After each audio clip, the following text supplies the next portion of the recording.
Muy buenas noches, ¿cómo están? Bienvenidos a esta nueva edición de Asia, Lejano Oriente. En esta oportunidad nos vamos a encontrar con Cecilio Naja, quien es docente e investigadora en la Facultad de Humanidades de la Universidad Nacional de La Plata y dirige el archivo en la Asociación Japonesa en Argentina. Así que Cecilia, ¿cómo andás? ¿Tanto tiempo? Es verdad, ¿no? Desde los primeros tiempos también del Instituto de Relaciones Internacionales, el Departamento de Asia Pacífico. Exactamente, sí. ¿Qué año fue que grabamos? Yo me perdí un poco, creo que 2010, ¿no? Sí. Del 2010 nos hemos visto, así que un gusto volverte a ver, un gusto. Muchas gracias a ti. No, por favor, y gracias a la Asociación Japonesa Argentina por recibirnos, por permitirnos hacer esta nota, acercarnos un poquito. Hoy creo que la intención es conocer un poquito más la sociedad japonesa, ¿sí? Así que vamos a encarar un programa más por ahí. La sociedad japonesa es muy tradicionalista. ¿Cómo es que ha aceptado esta sociedad moderna occidental? Esa es la visión que tiene desde Occidente, el resto del mundo de Japón. En realidad sí es tradicionalista en lo que puede ser tradicionalista cualquier sociedad del mundo, de conservar sus orígenes culturales. Y lo interesante y lo novedoso y quizás lo exitoso de Japón es que aprovechó de esas tradiciones, pero no se quedó solo en las tradiciones y supo incorporar elementos modernos para poder integrarse al mundo. En ese proceso de globalización que se va a dar, un primer proceso durante la revolución industrial y la incorporación de estos territorios al mundo que se abría, ¿no? Al capitalismo. Y Japón, a los efectos de poder entrar en las mejores condiciones posibles, no dejó de lado su tradición, pero supo muy bien integrar elementos del occidente. ¿Y fueron compatibles estos valores tradicionales con el Japón postmoderno y hipertecnológico? Absolutamente, en el sentido de que los japoneses son muy creativos. Ellos buscaron la forma de integrar esos elementos nuevos a su idiosincrasia. La historia japonesa, si la vemos a lo largo del tiempo, tiene esa particularidad. Los japoneses son muy modestos en sus habilidades y capacidades y primero reconocen sus debilidades, se abren al mundo para incorporar elementos, los incorporan a cuatro manos totalmente, pero luego no los incorporan mecánicamente, sino que los adaptan a su idiosincrasia. Los modifican y los adaptan y los integran y los convierten en elementos de parte de su tradición o de algún modo que llegan a formar parte de su tradición. Entonces, esto de la tecnología tampoco es algo que es novedoso, desconocido para los japoneses. Si vamos a mediados del siglo XVII, los japoneses inventan los primeros robots mecánicos en esa época. Con engranajes y pequeñas piezas, y esa es la base de, algunos elementos que luego van a servir para la robótica contemporánea, así que no es tan...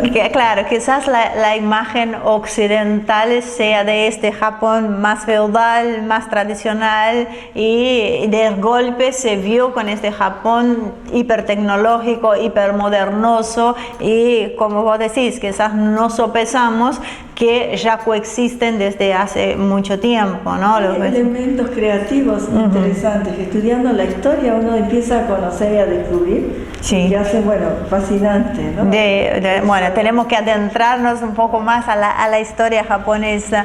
Ahora, se supone que se ha producido una ruptura generacional con respecto a los nuevos valores o los mayores también han seguido el camino de los más jóvenes. Y yo digo porque como se habla mucho que en Occidente se ha perdido muchísimo los valores, se ha perdido el respeto hacia los mayores incluso, y uno queda con esta idea, al menos Occidente o el resto del mundo queda con la idea de que en Japón aún conserva, pero ¿los jóvenes conservan estos valores? No, sí, hay problemas sociales como hay en el resto de las sociedades contemporáneas. Ha trascendido al mundo problemas muy serios de violencia intrafamiliar, el tema de chicos que se encierran en su habitación y no salen durante mucho tiempo, problemas de violencia escolar, etcétera, ¿no? La desintegración familiar, todo tiene que ver con la adopción del modelo occidental, ¿no?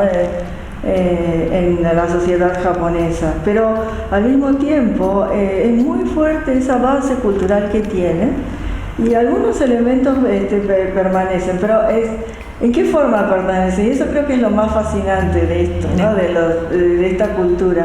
Son animistas, ¿no? Creen en esto de la existencia de espíritus en los objetos, no solo en los objetos naturales, sino en los inanimados, en los productos culturales. Esa creencia básica, esa animista que existe en la esencia de los japoneses, determina esto del respeto por el otro y del respeto hacia las cosas y los objetos. Hay antropólogos japoneses que han destacado esta característica, ¿no? Entonces, y que en los jóvenes japoneses todavía sigue vigente, está vivo. Bueno. Por eso, si ustedes ven, por ejemplo, el anime o el tema de utilizar seres sobrenaturales todavía, hacerlos jugar, les revela que ese anclaje que todavía tienen y en cuanto a los valores, ¿no? Que en la esencia no se ha perdido a pesar de que es la expansión del capitalismo y la globalización la que ha traído estos problemas sociales.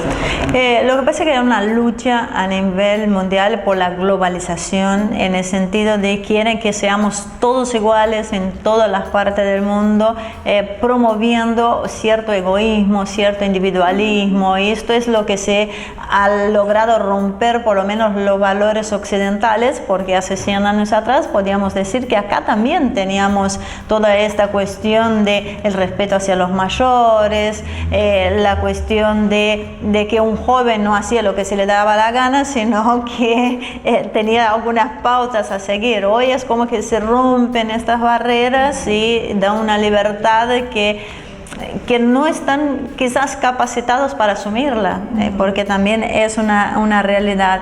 Ahora, también es una realidad que Japón tiene una sociedad que envejece, ¿no es cierto? Y que apela a las tecnologías para contener y acompañar a los ancianos, como los robots de compañía. ¿Por qué está sucediendo esto? Es precisamente por eso, es otra consecuencia de el haber adoptado como modelo de sociedad, el modelo occidental, con la derrota en la Segunda Guerra Mundial, el estilo de vida, el modelo de sociedad ideal era el americano, el estadounidense, y el consumismo fue la, digamos, vara para medir todas las cosas, y el resultado fue esto, la baja natalidad. Para poder sostener determinado nivel de vida, había que privarse de otras posibilidades o tener en cuenta estas situaciones. Tener un hijo ahora es una inversión, y pocos están dispuestos a esa inversión. El resultado es muchos jóvenes no se casan y naturalmente nunca van a tener hijos, porque sería cargarse con otra responsabilidad. Así que fue un proceso natural, consecuencia de la adopción de este modelo. Y lo irónico, lo paradójico de todo esto es que cómo reemplazar entonces y bueno, el consumismo, la tecnología viene a llenar ese espacio y a convertirse en un nicho para la actividad económica. Qué duro, ¿no? Cuando uno lo piensa crudamente, porque hoy se promueve, cierto, bueno, sin querer entrar, lo digo como al pasar, pero por ejemplo, las feministas radicales que promueven no tener hijos, que este modelo promueve a vivir solo, a ser independiente, es verdad, conlleva a esto, porque uno puede decidir o no tener hijos, dejar a una persona, pero también tiene que pensar que no somos eternos, que todos envejecemos, y envejecer solo no debe ser muy lindo realmente. Bueno, no sé si todos tendrán el acceso a la tecnología de Japón tan cercana de tener un robot de compañía.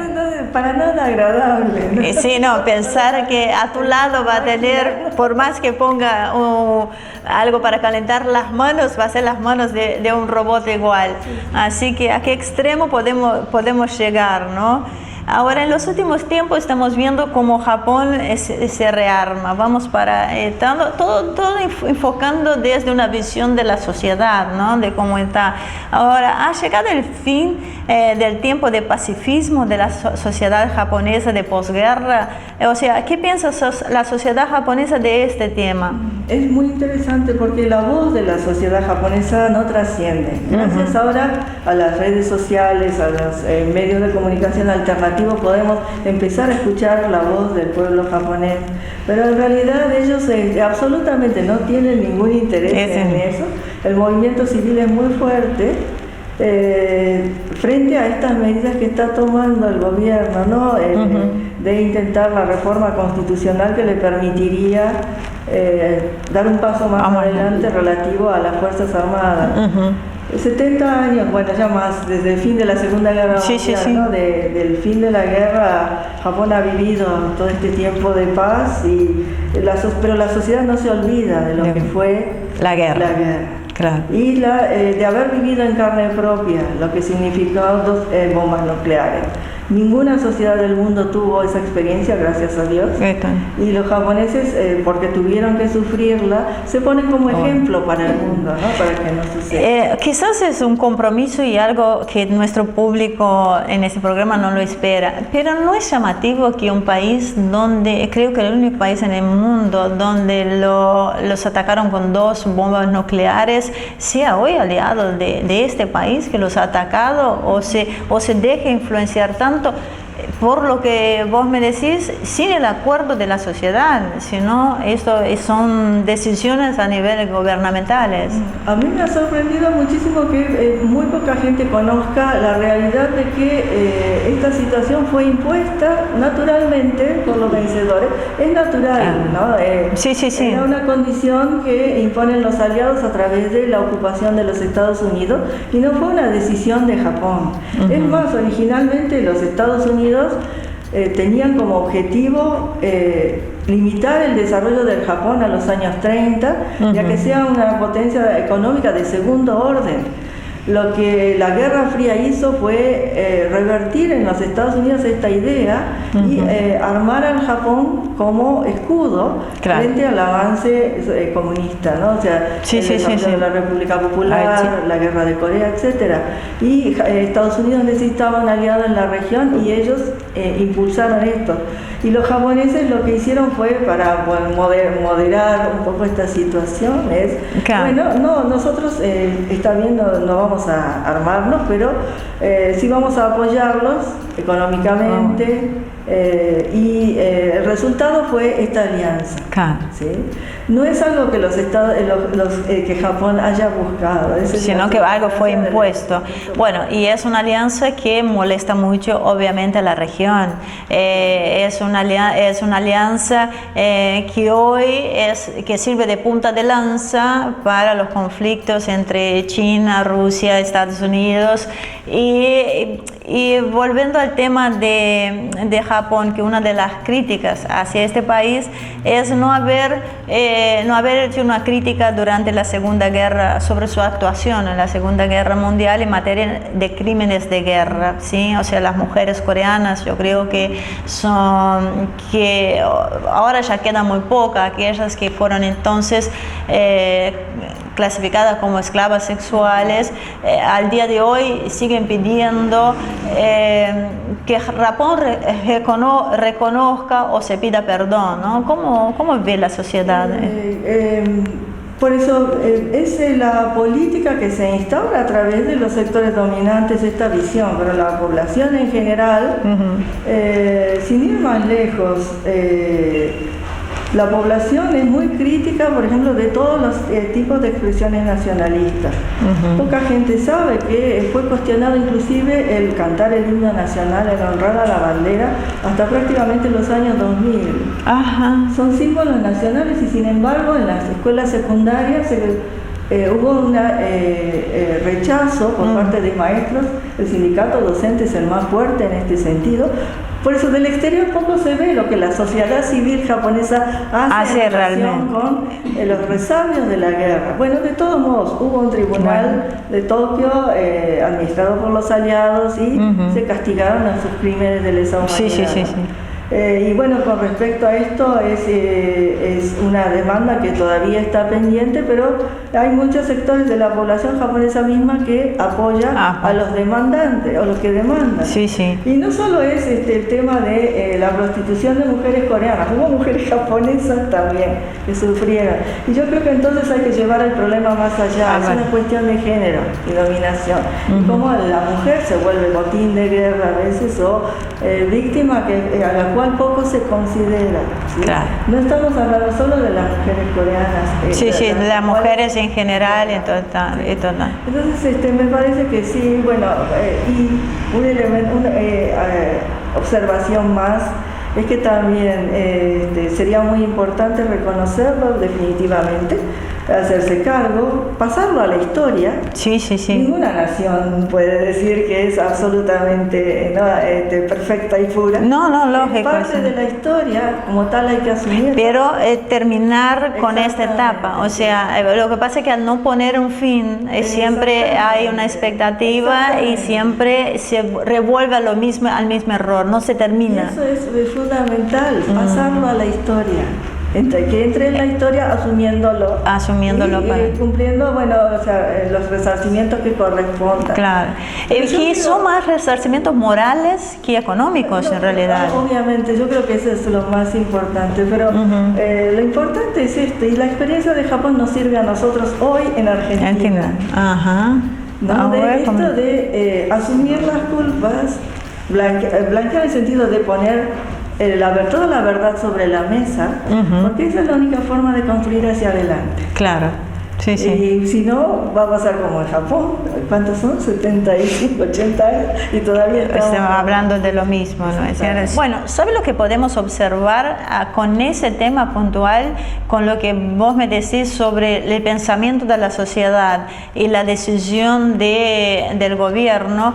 Es la importancia del rol de los medios de comunicación. Yo creo que los medios de comunicación tienen una gran culpa de esto, porque a nivel mundial muestra lo que quiere mostrar y no muestra las realidades de cada país, porque es verdad, rara vez hemos visto en los medios de comunicación ninguna manifestación de la sociedad japonesa en contra cualquiera de estos temas que nosotros hemos nombrado. Y realmente es muy sorprendente y seguramente sorprenderá a todos ustedes la sinceridad y esta realidad que vive hoy la sociedad japonesa, ¿no? Ahora, existe una dualidad entre el pensamiento japonés que confunde a los occidentales, si es que existe. Ahora vas a corregirme, ¿no? Porque así convive la violencia que encarna el samurái con una sociedad que privilegia la armonía sobre todas las cosas. O sea, ¿cómo podemos entender los extremos que hacen a la identidad de Japón? Es una pregunta compleja y volvemos al tema de los valores tradicionales y a la actualidad. Esto lo generó Ruth Benedict y su editor cuando publicó El crisantemo y la espada. O sea que ya tenemos un culpable, por lo menos tenemos un buen comienzo. Pero no, yo creo que uno que va estudiando y profundizando cada vez más sobre la cultura japonesa empieza a entender que no es que sea una contradicción, todas las sociedades tienen diferentes facetas, diferentes caras y no son tan contradictorias. El periodo militar durante el feudalismo japonés fue un gobierno muy estricto, muy duro, con una ley. El hecho de que hubo una clase social que tuviera el monopolio de la fuerza y la verdad en la espada, eso fue una realidad, pero lo interesante es cómo funcionó el confucianismo para regular también, o sea, no es que era el uso de la espada en forma despótica y caprichosa, sino el hecho de, la obligación de conducir al pueblo hacia su bienestar o su mejora. un poco el objetivo está allí de que la relación entre subordinado y señor es una relación de doble vínculo. El subordinado busca la protección del poderoso y el poderoso tiene su sostén económico a partir del trabajo de su subordinado. Es una relación de doble vínculo y poco se ve, siempre se ve en el carácter despótico o autoritario. Pero que la disciplina la imponía el sector dirigente, eso era indudable. Y creo que la disciplina en la sociedad japonesa se marcó a sangre y fuego. Sí, eso. Bueno, un poco de disciplina no nos viene mal de vez en cuando. No, pero igual, de todos modos, el pueblo japonés también, ¿no? Tiene una gran sabiduría y, bueno, supo conducir también sus intereses de modo de no tener que pagar con su vida ese enfrentamiento, ¿no? Pero y lo estético está el crisantemo que hablaba Benedict.